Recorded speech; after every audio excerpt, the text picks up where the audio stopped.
This is the CopThink podcast where we answer the question, why do the police do what they do? I'm Brian Casey, and with me today is Chris Caulkins. Chris, why don't you tell me how do you introduce yourself? Usually I say I walk fast and carry a clipboard, then people don't bug me. But I'm a suicidologist, a researcher. I've spent years as a paramedic. I spent 14 years, 5 months, 6 days, 2 minutes, 3 seconds as a firefighter before I realized that you need an arm that's not broken to do that.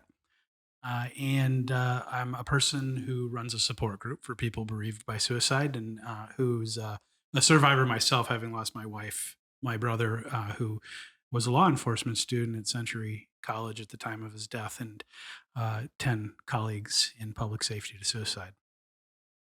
So did that,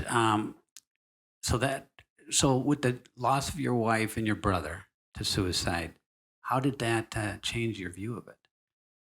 Well, you look at what you know now and how ignorant perhaps you were. Embarrassingly, I would be that person in the ambulance that we'd get dispatched to a medical call, and it would be somebody who's suicidal or behavioral health in nature, and it'd be like, oh, just another BS call, right? We need like a real call or something worthy. And really, after my wife died of suicide, that reframed everything for me. I wouldn't wish that on anybody, though. So I get frustrated when people are ignorant, like I was, but I also don't want them to have gone through what I did to understand it the way I do, if that makes sense. It does make sense. Matter of fact, even law enforcement agencies, some of the ones that are most assertive, aggressive, accomplished regarding officer suicide prevention, they did it because of their own painful experiences with it, forced them into it.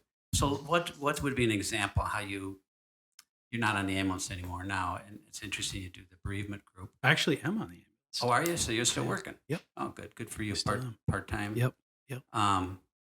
So when you get those calls, how do you approach them differently? I have a lot more empathy. I understand that psychological pain is very real, and that there is such a thing, and that psychological pain is worse than physical pain in many regards.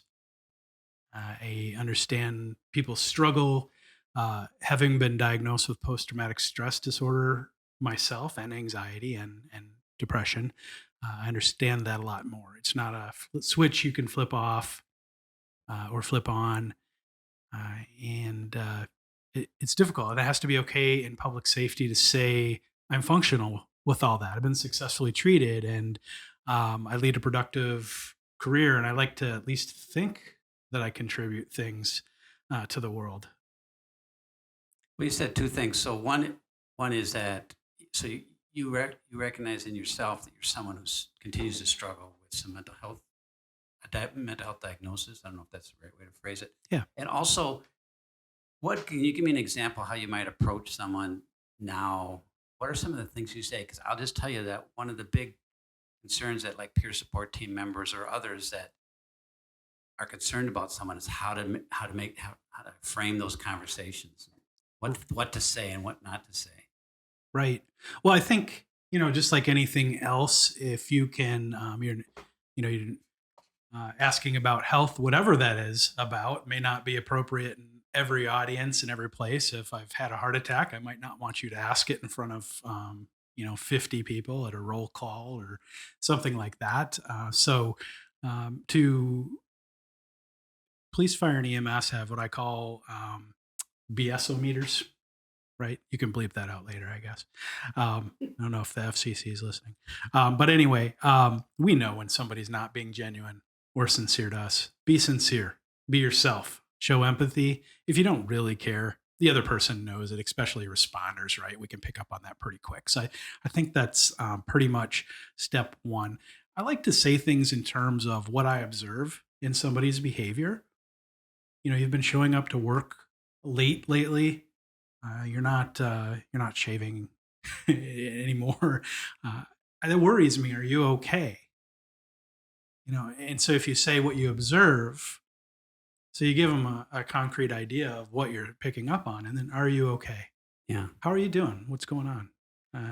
Let's have coffee. So to be fact based in your, I think that's I think when people, let's say for an example, an officer dies by suicide, I know that everyone wishes they had done something different. What does doing something different look like? Well, the first thing I'd say about that is hindsight bias is really tough, right? I mean, none of us have crystal balls, or at least mine doesn't work. I don't know about yours, but we can't look back uh, and say, "Oh, yeah, I shoulda, woulda, coulda," because that's what people do in my support group all the time. And I'll tell people, "Don't feel guilty, but you will anyway, so go ahead."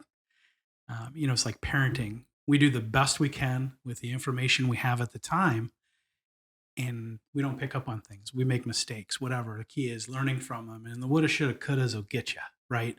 Give your be kind to yourself, I would say, and what could I have done? What do people say?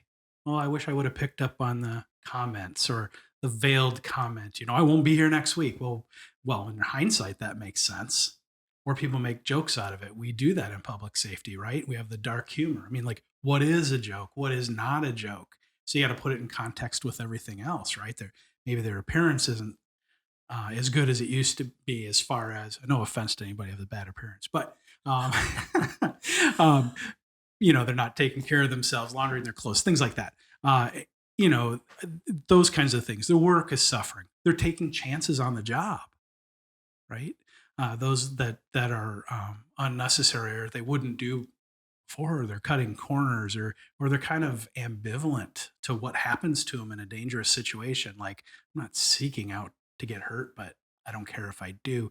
And then you put all those things in. So it's that looking for the clues, right? It's detective work. It's psychological detective work, and you're trying to pick up on something, but it's not easy. That's the caveat. That's the problem, Well, right? that's kind that you say it that way, and I think that's probably very helpful, especially the support group folks. And also, too, people can hide their distress very well, and I think public safety workers can be very skilled at hiding their distress. They see it as a survival mechanism or a tool and such. Um, so they hide it well. It makes it harder to detect. I think it's nice that you say that at least acknowledge that and try to be fact based when you approach them. Mhm. What do you think about the numbers? How accurate are we about? What can you tell us about law enforcement and the level of risk? As far as the percentages of, I have all kinds of data. So we could talk about the number of officers that report they have suicidal ideation. How many of those people with ideations have a plan? How many have access to the means of their plan? How many have attempted? And we can talk about how many have died. And I'm not sure, that's a lot of stuff, but I Well, don't know where you want to well, I go need with it. to, for how did you get that data? Well, the ideation, planning, et cetera, data, I put out a survey. I put out a survey to 29,000 people in Minnesota who had any kind of an EMS credential at all. And as you know, uh, many whether police, law enforcement is required to get EMR, first responder, emergency medical responder now, to get post licensed. And I look for evidence of anybody who has EMR certification, EMT, paramedic. And then I asked, are you a police officer? Are you a firefighter? Are you a single role? So you work strictly on the ambulance, other kind of a catch-all. And out of 29,000, we had 1,832 responses. And that may sound like a low number, but if you run the statistics on that, that's a confidence level of 99% with a plus minus margin of error of 3%, which is pretty robust response. By the way, if you ever send out 29,000 emails, check with your ID department first, because it will crash your computer. It was a good crash, but excessive amounts of data. So, what did you learn about law enforcement in that? When I asked police officers in the survey, uh, have you ever had suicidal ideation? 21.5% of them reported that they had, and that's compared to 5.6 to 13.5 percent of the general population. So the public. So compare those numbers for us. So what I did is I took 21.5% of the law enforcement having suicidal thoughts. I tested against the lower end and the upper end of the general populations known through a national survey. So 5.6 to 13.5%.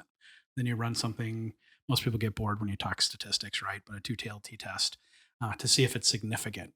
It is significant on both ends of that. So law enforcement has a significantly higher rate of suicidal ideation than the general population, but they're not alone. In fact, paramedics have a higher rate, and fire departments at 21% too. And we're all in this together, really. Yeah. Well, how do you account for that? As far as Well, why do you think we have a higher rate? I think, well, my dissertation actually explored this, and I looked at emergency responders in general and their suicide rates. I split it into police, fire, and EMS, and I looked at evidence of trauma and et cetera, and I compared them to the public and responders who died of natural, because I took responders who died of suicide, compared it to the general population who died of suicide, and responders who died of natural causes. So I compared within our ranks and outside of our ranks. But the interesting thing was I did something called the propensity score matching, which there's no quiz on that later for anybody out there.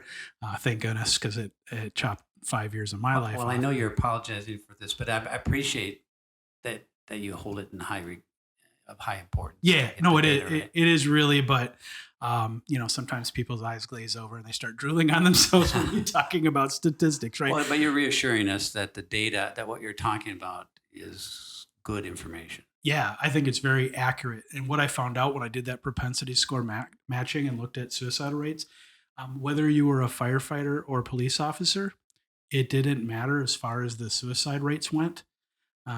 In comparison to those other groups, what matters is that you respond to medicals.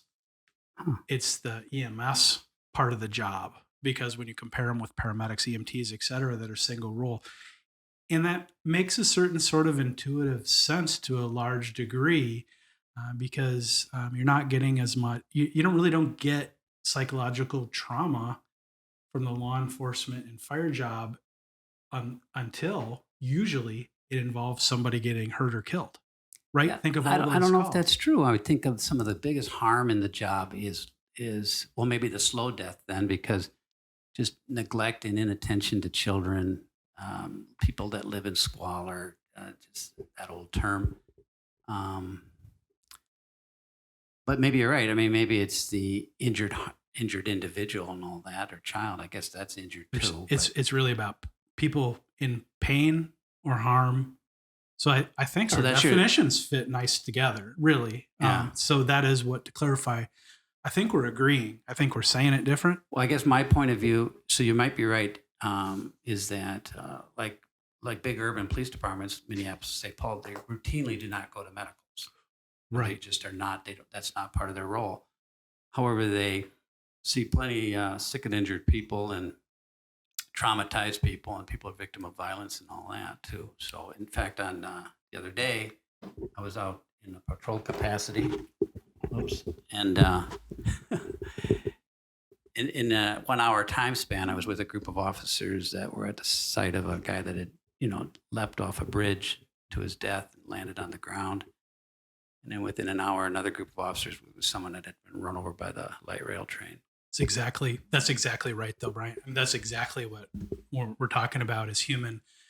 We all respond to calls, but we all have a different role, right? I mean, we can agree with that law enforcement, fire, EMS all respond, but we're all responding to things like that. Maybe not, you don't go to every medical that I would go to.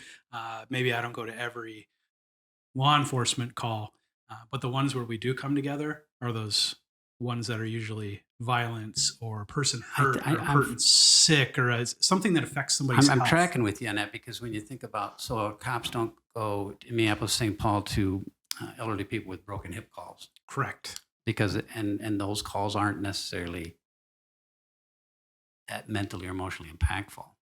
But you're right. We all kind of gather at the people that leap out of buildings and The homicides and children that are harmed and such. Yeah. Abuse. Okay.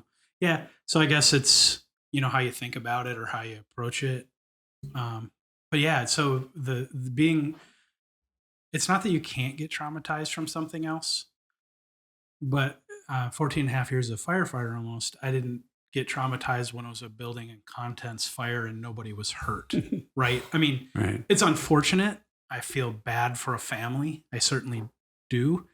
They're displaced, et cetera, et cetera. But it's when somebody gets hurt, that's when it ratchets up that stress, right? Or dies. Well, and if you asked any group of public safety workers, what's the calls that are still with you? They're always going to have a narrative like that of some gore or surprise or somebody innocent involved, maybe.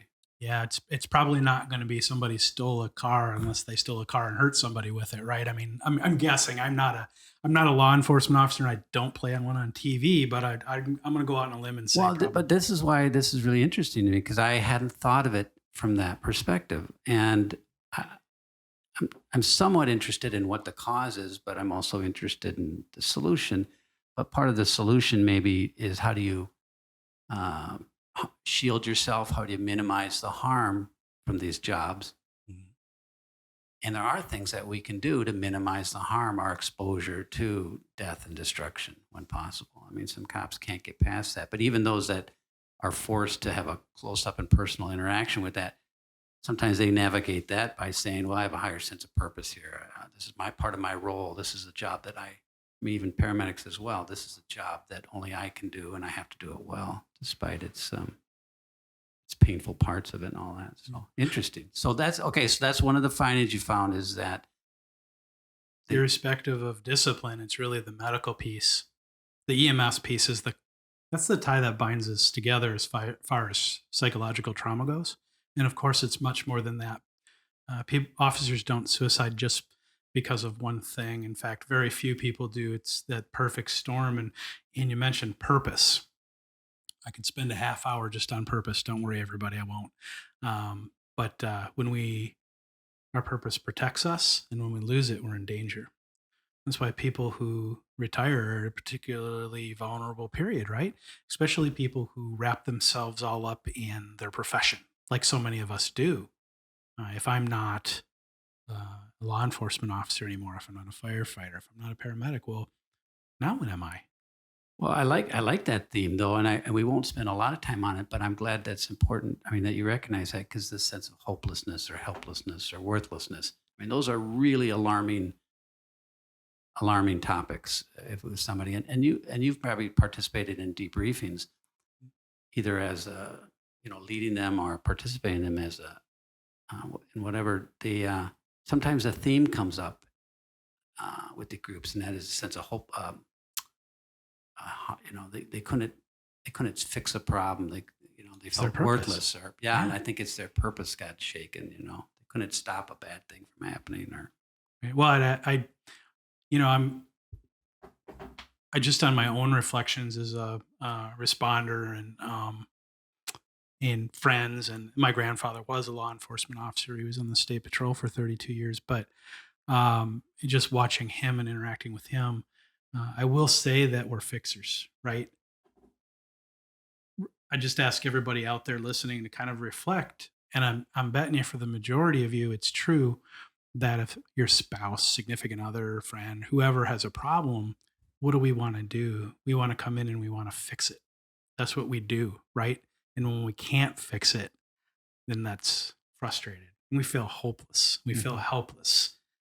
And those are precursors to losing purpose.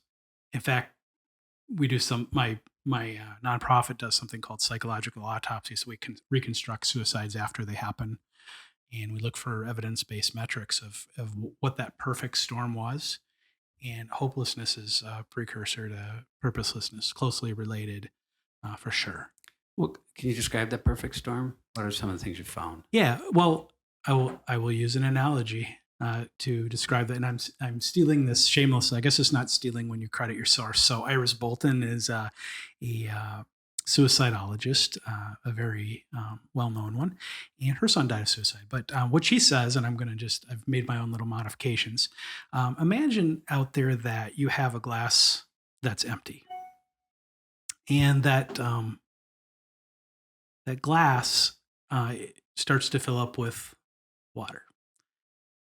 The drops in the glass are things that are going on with you in your life. So you have a genetic history of suicide in your family. For example, Ernest Hemingway had on the order of 8 suicides in his family, if you're familiar with him, the famous writer, and on and on and on. My own family's got more than one. So put a drop of water in. You struggle with depression, number one mental health issue associated with suicide. Put a drop of water in. You have an adverse childhood event, ACE, a high ACE score, and for you can go out online and take an ACE score yourself. Hardly anybody's going to come out unscathed, right? In fact, responders self-select into this profession, and we tend to have higher ACE scores. So we'll have to explore what that means later. No, I believe that's true. Yep. So you put that drop of water in. You're in a bad car accident and you have chronic pain. People in chronic pain are 2 to 3 times more likely to die of suicide. So you put a drop of water in the glass, and you lose your job and put another glass of water in the glass, and pretty soon it fills up all the way to the top, but it's not overflowing. It's just like right there at the edge, right? And then your significant other breaks up with you, and the last drop goes in and overflows all over the place. And then we blame the last drop. We totally forgot about everything in there. And of course, work trauma and our calls are a big part for us as responders too. And compassion fatigue, all these other things, right? It's even the routine stuff that wears on you that can fill up that cup. And that's what it's really about. It's the perfect storm. Everybody's ingredients are a little bit different. You and I lose our jobs, you're devastated.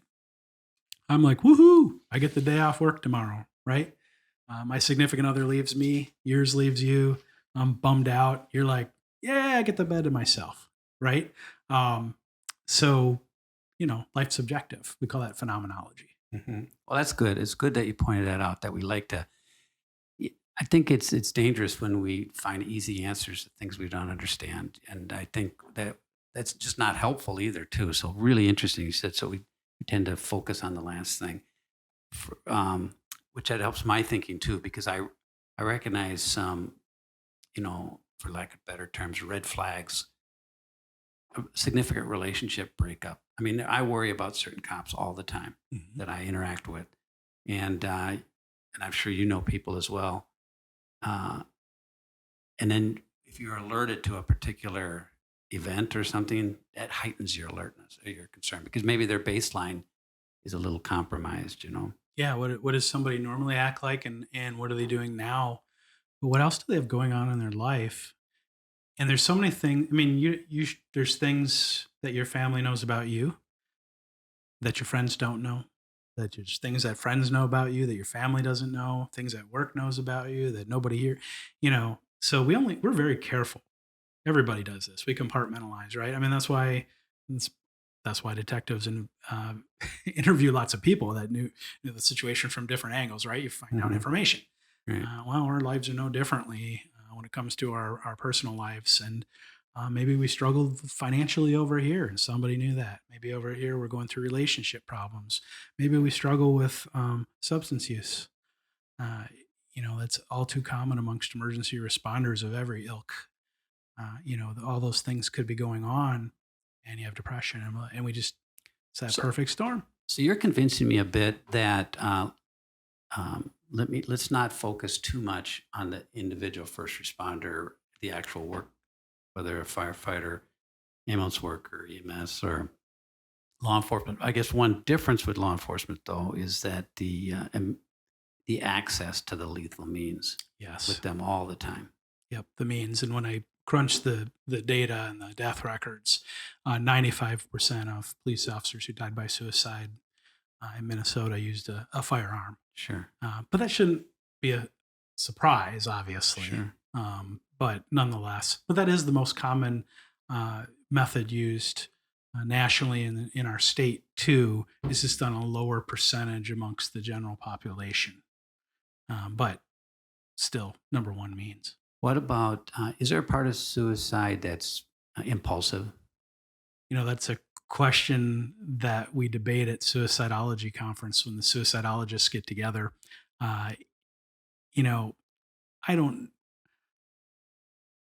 People will say suicide is impulsive. Like It came out of the blue. It came out of nowhere. The research is actually pretty clear that retrospectively, most people gave clues. They're just so subtle you didn't pick up on them, right? And many times you couldn't have. So the research does show that most people think about suicide for months to years before it happens. But I think the impulsive part is this is the moment, this is right now. And that's minutes, usually to hours. Like, this is it, this is the time. But you've been thinking about it for quite some time. It's not a static proposition, say suicidal thoughts on a 0 to 10 scale. 10 is like the worst suicidal thoughts you could have. Like, I am going to kill myself. And 0 is, no, I'm not, for sure. It's not like a 5 all the time. Sometimes it's a 4 for 3 hours, 3 days, and then it goes up to a 7, then it goes down to a 2, then it's a 0. And that's why time is our friend in suicide prevention, especially amongst people who use more lethal means, because their suicidality, if you will, or their suicidal thoughts ebb and flow. And if you can restrict that means for a little while, that can be the time that you need to intervene. And suicide is not a foregone conclusion. That's a myth. It's a major myth. What is it? Major myth? That suicide is a foregone conclusion, that once somebody's got their mind made up, that they're going to do it. In fact, 50% of people who attempt suicide die by suicide within 5 years. But if you're a glass half full person, 50% of people who attempt suicide do not die by suicide in 5 years. So statistics are a blessing and a curse. You have to look at them multiple ways and from different angles to not take away just the worst out of it, right? You have to always look at things. And then people also believe that, if I take away a method, that they'll just find some other way to do it. That's been debunked too through research. And I could go into that if you want to know how we know that. But if you take away one method, they're not just going to find another method. That's been disproven. Because that method was part of maybe a story they were telling themselves or a plan they had. So without that, it just it's not as appealing to them or something. Yeah, I don't know the mechanisms behind that. That would be a great makings for future research. But I do know that there's suicide hotspots in the world, if you will, where a lot of suicides happen. Right. And internationally, the number one suicide spot in the whole world is the Golden Gate Bridge. Yeah. That's pretty well known. What most people think is there's people travel there from around the world in the country to jump off. They don't. It's the folks from California. It's the people from the San Francisco Bay Area. It's not people from around the world. How do we know that suicide's not a foregone conclusion? Well, we look at the Eiffel Tower, the Sydney Harbor Bridge, and we look at the Empire State Building. All of those were places where a lot of suicides occurred. No more. But what did they do? They put up barriers to prevent people from jumping.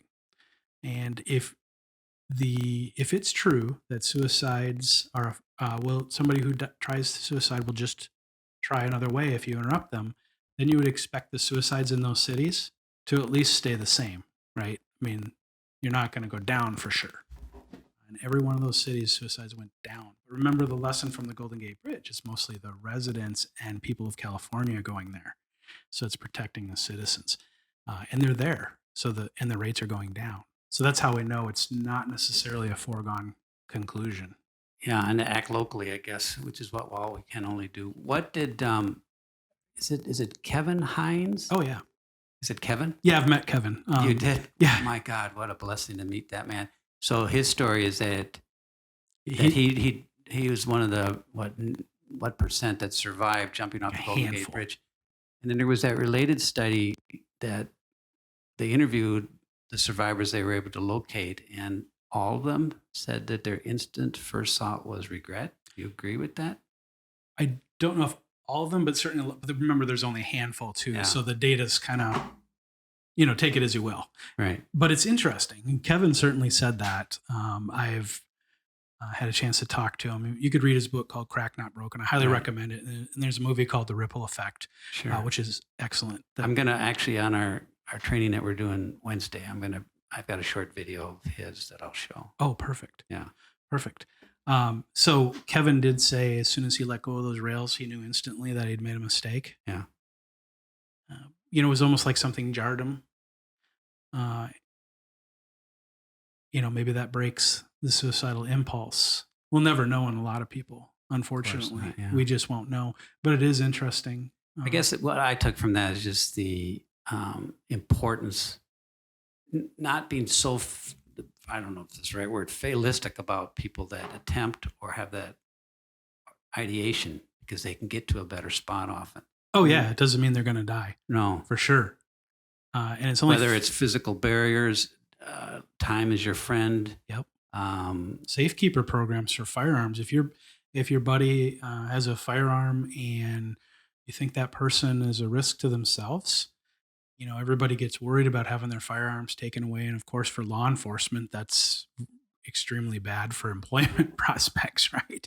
So maybe somebody's firearm can be held by a good friend until the danger is past, and you work with a mental health professional that they're seeing to know when you can give that firearm back. Now, there's a little trick here for law enforcement, but for the general public who have firearms, that might be a way to do it. There's gun locks, and anything. With law enforcement, it's actually fascinating. I recently saw some city that was experimenting with that. And there might have been a European city where they actually sign out their firearms anyway. I mean, which is a bizarre thought. Canada does that.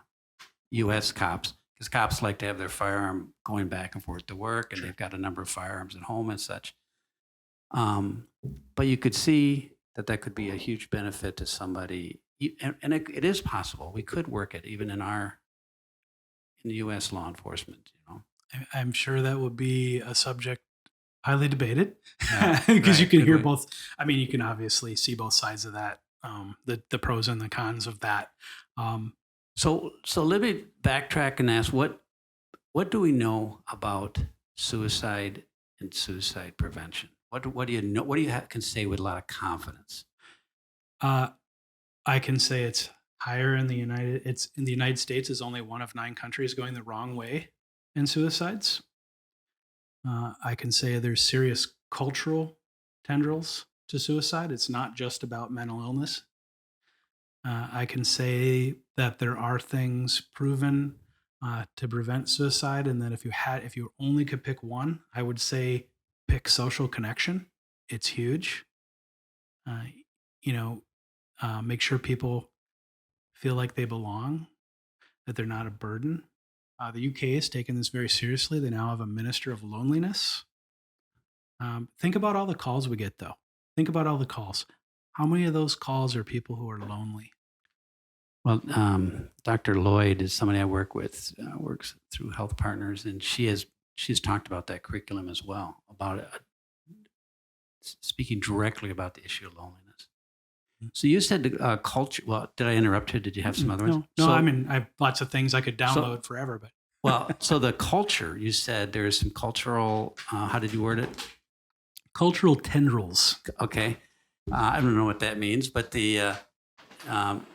so the cultural part. What cultures are you describing? Does that include work cultures too? Oh, absolutely.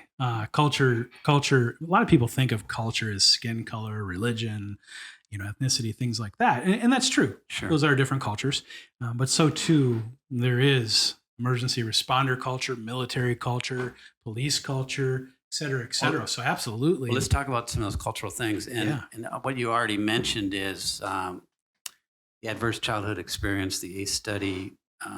There is a score that can be associated with that. It's a really well recognized, validated study with a lot of good data. And that some of public safety workers, that's how they navigate maybe, or how they try to resolve some of their adverse childhood experiences, is go into the work that we do. And some navigate that just fine and may actually parlay or leverage that experience to be really effective in their jobs and have happy, full careers.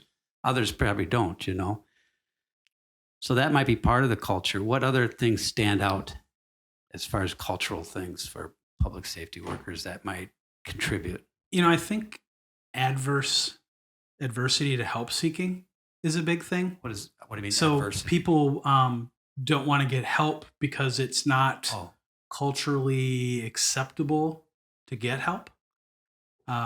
So people just like to throw that in the category of stigma. Yeah, which I would tell you, stigma to me means discrimination. Try that on for size. Well, explain Discrimination. that. That sounds a good one. You know, what is stigma? Fear plus ignorance is what Thomas Joyner, researcher, says. But I think it's also just discrimination, because you have a mental health problem. Here's an example. I just pulled this up on my handy. According to a survey of responders, police, fire, EMS, everybody, 55% say their supervisor will treat them differently if they bring up mental health concerns at work. 45% say their coworkers will perceive them as weak if they bring up mental health concerns at work. And 34% say bringing up mental health concerns at work will cause harm to them to be looked over for promotions. 39% overall say that there's negative repercussions for seeking mental health help at work. And that's a study done by the University of Phoenix in 2017. I think it's very profound. I have a little cartoon I'm looking at here too. Basically, it's an emergency vehicle, and it says, "I will not be allowed to save lives if I asked for help to save mine." And I think that's part of we need to be more embracing. Yeah. And 50% of us in the United States have a diagnosable mental health disorder, according to the National Institute for Mental Health. We just haven't been diagnosed. And I believe it's 5, have a mental health disorder. 1 in 5, 20%. Yeah. And 50% are estimated to have a mental health issue, but they are not diagnosed. And what would be an example at the low end, like adjustment disorder or phobia or? Yeah, well, it depends. I mean, really the definition, I feel like I'm preaching to the choir here because but the definition of a mental health disorder is anytime something meets the constellation of criteria, plus it is a problem at work, home, or for people at school. So where you work, play, live, that kinds of things. And so a phobia could disrupt that. I mean, if you're afraid to even go outside, I mean, that's pretty bad. But yeah, just the minor ends. There's mild depression, anxiety. We all get anxiety at some points. Maybe it's public speaking or something like that. And I hesitate to say that's a mental illness. Right. But it's the common cold of mental health issues. Right. Right. Difference between an illness and a mental, and just something makes you nervous. We all get nervous. Sure. No, I was just saying the range. I mean, for the listeners to go 50%, we recognize that some are mildly distressed by that, where others are incapacitated and homebound at best. Yeah, some have moderate depression. Sure. Some have some mild anxiety. Then there's eating disorders. Sure, I get it now. You're adding. Yeah, schizophrenia, of course, is one of the most now insidious. You start to go that 50% without. It's pretty remarkable when you start to know all the possibilities. Right. Now you said that the stigma, and you started to read the list, and you were looking at some data there. One of them that each of those would be kind of interesting to talk about and kind of push and pull on some of them. But one was that their supervisor would think less of them. And one thing that I recognized was supervision. Supervision is powerfully important in these jobs, public safety jobs. I think ambulance work probably has the least supervision that I can think of, as far as you don't have every cop has a sergeant. Every patrol cop has a sergeant, and they interact with them a couple times a day. Firefighters usually work within a command structure. Mm-hmm. EMS workers, I'm not so sure, where you interact with a supervisor. Depends, of course. But one part is that I know that sometimes supervisors don't act or act incorrectly, not because they don't give a damn, not because they don't care. They just don't know what to do, or they are misguided and they think that they need to be just give a come to Jesus speech and come down hard or this or that. But I think often it is they don't know what to do. And I think that's one of the things that we don't, in all these work environments, I think supervisors could really benefit from this, how you navigate these situations. I agree with that. Yeah. whether it's alcohol misuse or There's job disillusionment or anger outbursts or relationship disillusion. Not that supervisors and it should be so involved in people's personal lives, because they shouldn't, but they need to be responsive to signs of distress in the workplace. well, there's other things. Work, as you know, bleeds over into home life often, and home life can bleed over into work. So I think the savvy supervisor recognizes that, not being intrusive.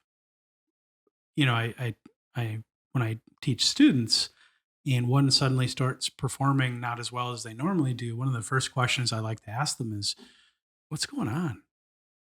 I mean, because normal, this isn't you. I mean, normally you're really on it. You have good grades. You're on time, and you can draw the parallels to work. But maybe it's just that genuineness. Like, are you okay? I mean, like, really, what's going on? Can I help you with something? You're not yourself. And again, point out the things you see and let them know you're there, and be and not and don't be one of the 55% who treats somebody differently or that kind of thing. What you're saying to me makes me think this. Like even following a critical incident, for example. So in our industry, it's slightly different in law enforcement than what I related to when I was a paramedic. But a significant traumatic event, maybe in law enforcement, we actually cause part of the event, part of our duty, our duty and such. But supervisors show up on calls or are aware of events that take place for firefighters, law enforcement, EMS. And I say, well, you want to ask, are you okay? But you want to go beyond that. And I think one thing that's really important is taking people aside in a private situation where you're not distracted and can't run away from uncomfortable conversations. Because, you know, just asking, are you okay? I get why people do that. It's a signal that I care and I'm interested, or I recognize that you may have been harmed by something or you may be suffering. Right. But rarely would I really expect in most environments a very honest answer. It's like saying how you doing in the hallway, and the Exactly. person says, "You just." If Yeah, somebody says I'm doing crappy, then and the person's like, "Oh, good," and walks on because they didn't really expect Right. it. Or if you're that person that's feeling crappy, you like evaluate, do I really, oh no, I'll just lowball it and say, good, I'm fine, that type of stuff, which is fine too, because in work environments are primarily workplaces. And it's important that people attend to their Right. responsibilities. But I think in public safety work, we're aware that harm comes our way in little different packages and surprises and painful events, and that's part of the work. I think supervisors can do well by. Well, we can talk more about that. So, what else do we know about? What else, what may I or others be surprised to know about myths, misconceptions? Misconceptions. Of course, there's the talking to somebody about suicide or asking them if they're suicidal will make them do it. Nobody has that kind of power. And I'm very much hoping you're not suicidal. And if you're not, and I say, Brian, are you thinking of killing yourself? Me asking you that can't make you suicidal, right? But if you're vulnerable and you're already thinking of suicide, well, you're already thinking of it. So how can I make you? I'm making you think about something you're already thinking about. So the logic doesn't stand up. So that's one of the myths. So what you just did there rolled off your tongue in a very that flowed very easily for you. Mm-hmm. Many of us would convert that. You're not thinking about hurt. You're not thinking about doing. Cardinal sin. Yeah, I've heard you say this phrase as an example. You're not thinking of doing something stupid, are you? Right. I mean, I wouldn't certainly approach that. I have a different experience with this topic, but I get why people get weak in the knees. Mm-hmm. It's hard. Even if it's not the issue that somehow saying it will cause it, say they don't believe that. It's just that's a hard conversation. It is. And I notice a big thing for a lot of people that are do-gooders like us is it's our own discomfort that gets in the way of really listening to people, really talking honestly to them, that type of stuff. So I We think want to that, fix it, and we might not be able to if you tell me yes. Oh my God. well, that's, I think, why we do platitudes. Like if someone's really upset, we'll just try to talk them out of being upset because we want seeing them upset makes us feel upset. Right. It's remarkable. I imagine paramedics and firefighters are the same, is how we don't apply what we do in the street to each other very well sometimes. We have to take care of ourselves before we help everybody else. Yeah. You listen to the flight attendant probably, and when they say put your own oxygen mask on. I mean, I hope people aren't getting a chance to practice this. I say this a week before a flight, but I will definitely put my own oxygen mask on before I help the person next to me. Right. And Right. shouldn't we be doing that too? Because if we're not well, even just from a practical standpoint, how can you help other people? Well, okay, let's talk about that a little bit. Protective factors are a huge issue because you said you gave the example that drips from the water and then maybe a big gush of water with a relationship breakup or a job loss. But there's also things that we do that really advantage us in many ways. Yes. And they're like protective factors. And you mentioned one. If you said, if I could name just one issue, it would be good social connections and such. Right. We can't overstate how powerfully important that is. I've thought that one of the protective factors from going to work on a daily basis, even from the harm that comes with psychological trauma, the inevitable exposure to the suffering of others and such, we may even willfully and eagerly go to some of that because we feel like that's part of what we do for a living or we can contribute. But I put it this way. Ideally, you go to work well fed, well rested, and well loved so that hopefully any of the harm that comes your way has less of an impact. And well rested is literally enough sleep. I mean, when I talk to officers in distress and they're not sleeping, meaning they're getting a couple hours a night, I mean, that is really alarming, as you might imagine. And sometimes you wonder if they're going to need to get hospitalized.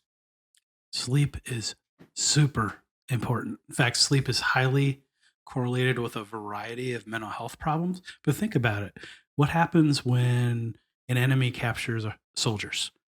What is the first thing they do to those prisoners? They usually sleep deprive them, right? It's Right. torture. Right. It is torture. And lack of sleep is highly correlated to suicide. Mm-hmm. We know in the educational environment that sleeping burns memories, experiences to your from your random access memory floating around, your short-term memory to your hard drive. Right. We know that it gets you process toxins, and Although there's a lot other goes on things. when you're sleeping. Lots. Yeah. And Turns out it's important. you can't feel normal and think normally with 6 or less hours of sleep. I want to say 7, but I'm afraid to go that because too many people go, what? But let me ask you something about, tell me if you think my thinking's right, is that you listen probably to people differently than many. I know I do because of the work I do.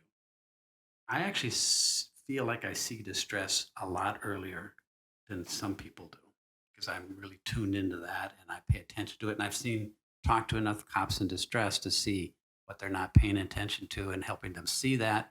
And they're like, okay, that's helpful or useful, that type of stuff. Right. Do you differentiate? In my book, I differentiate the difference between thoughts of suicide, suicide intention, and suicide attempt. Yes. Suicide intention or attempt to me are automatic crisis. Mm-hmm. Some action has to be taken.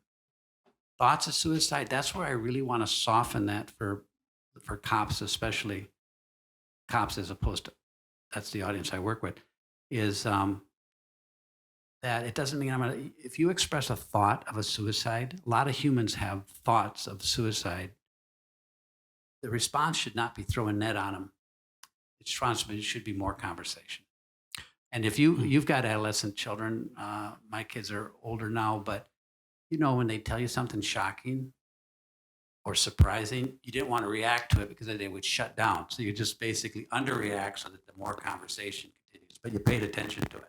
Sure. You either readdressed it later or right then. So is that is that how you categorize or subdivide? Yeah, I agree. Now, I'm just gonna. So I'm not so subtle, but I'm gonna give you an example, and I'm guessing that some of the audience is gonna resonate with this more than we'll even say. So you go up to a really high place. There's a rail, or you're in a hotel. You look over the atrium. Has anybody ever had that wonder what it would feel like to jump? But you had no intention. You knew darn well you weren't going to do it. Or am I the only one? I don't know.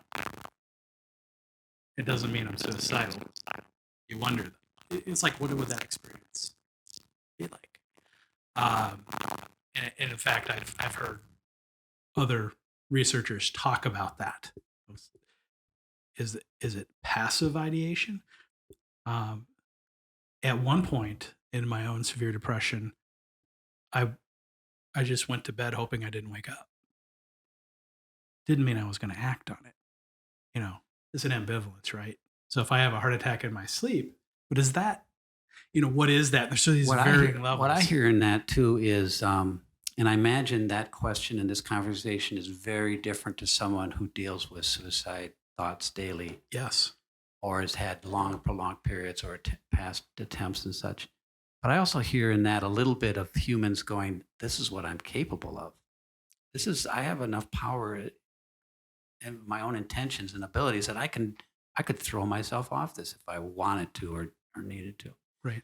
I think one thing that I just want to say, because you acknowledge the audience, which I appreciate, and that is one of my deepening understandings of this topic was that people did not necessarily want to die.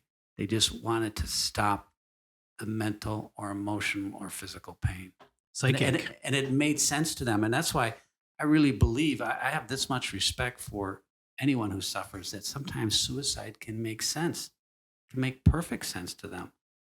I think what we want to do as far as prevention is try to keep it from making sense, or literally in that moment break that thinking cycle. I mean, I've been with people who, as a police officer, I've been on the other side of railings where people are threatening to take their own life. And part of that is you want a little bit interrupt their thinking.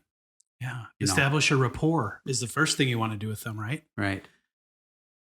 Well, and I think I will tell you that sometimes cops will obsess about establishing a rapport and they fixate on getting the person's name. Right. And the person doesn't want to give their name. And I remember in one case, this guy wasn't going to give us his name. And I thought, fine, I don't want, that's fine. I don't need your name. And then something really interesting happened to me in that situation. The one I'm thinking of is that it occurred to me that I'm talking about someone that was threatening to leap from a bridge and they were on the other side of the railing, just hanging on. And I was on the other side in a safe spot. It occurred to me that there was nothing I could do to keep them from taking their own life. There was nothing, literally, there was nothing. As soon as I kind of came to terms with that as the public safety worker, as the cop, there was kind of a calmness came over me because I knew I had really no control over this situation. The only thing you can do is save them at that point by establishing a rapport, right? Right. And he wasn't giving his name to the other officers. I thought, that's fine. I don't need your name. Figure it out. And then eventually a rapport was established and it turned out good. But it was kind of a letting go, not a grabbing on. I like that. And you're right. A lot of times that sudden trying to grab on or whatever puts other people's lives in jeopardy and actually spurs an action. And it's kind of counterintuitive, actually. It is counterintuitive. And that's why this whole topic, I think I can tell with you and with my own kind of understanding, is deep in your understanding of it. And you said empathy.